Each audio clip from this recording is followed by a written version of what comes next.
আসলে সারের ক্রাইসিস কোথাও নাই, যথেষ্ট মজুদ সরকারের রয়েছে। ডিলারদের মধ্যে একটা আতঙ্ক তৈরি হয়েছিল যে ডিলারদের ধারণা ছিল যে তাদেরকে আমরা বাতিল করে নতুন ডিলার নিয়োগ করব, কিন্তু ইতিমধ্যে গতকাল আমরা একটা পরিপত্র জারি করেছি। সেই পরিপত্রে আমরা স্পষ্ট ভাষায় বলে দিয়েছি যে চলমান সারের ডিলার যারা আছে দায়িত্বে তারাই সার উঠাবে এবং বিক্রয় কার্যক্রমের সাথে থাকবে পরবর্তী নির্দেশ না দেওয়া পর্যন্ত। আমরা কোনো ডিলার বাতিল করছি না, প্রথম সিদ্ধান্ত আমরা এটা নিয়েছি।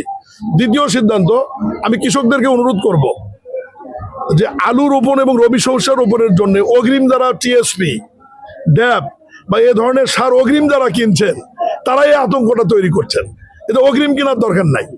আমাদের বাংলাদেশের যা সারের চাহিদা, ইউরিয়া, টিএসপি এবং ড্যাপ, এটা সম্পূর্ণরূপে সরকারের হাতে মজুদ আছে এবং বাংলাদেশের 133টি গোডাউনে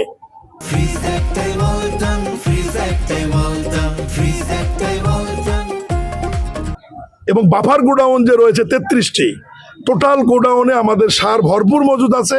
সারের কোনো ক্রাইসিস নাই।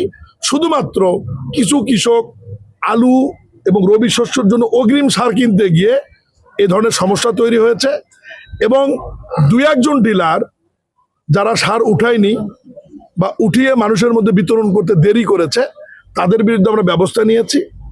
সরকারকে হেয় প্রতিপন্ন করার জন্য বিচ্ছিন্ন দুই একটি ঘটনা ঘটেছে, সেখানে আমরা প্রশাসনিক ব্যবস্থা নিয়েছি।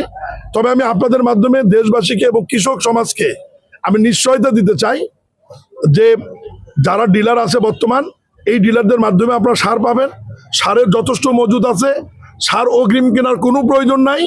যখন যে ফসলের জন্য যে সার প্রয়োজন সরকারের কাছে হিসাব আছে, আমরা সেই অনুযায়ী আপনাদেরকে যথাসময়ে ডিলারদের মাধ্যমে এবং খুচরা ডিলারদের মাধ্যমে সার আপনাদের কাছে পৌঁছে দেবো। ধন্যবাদ।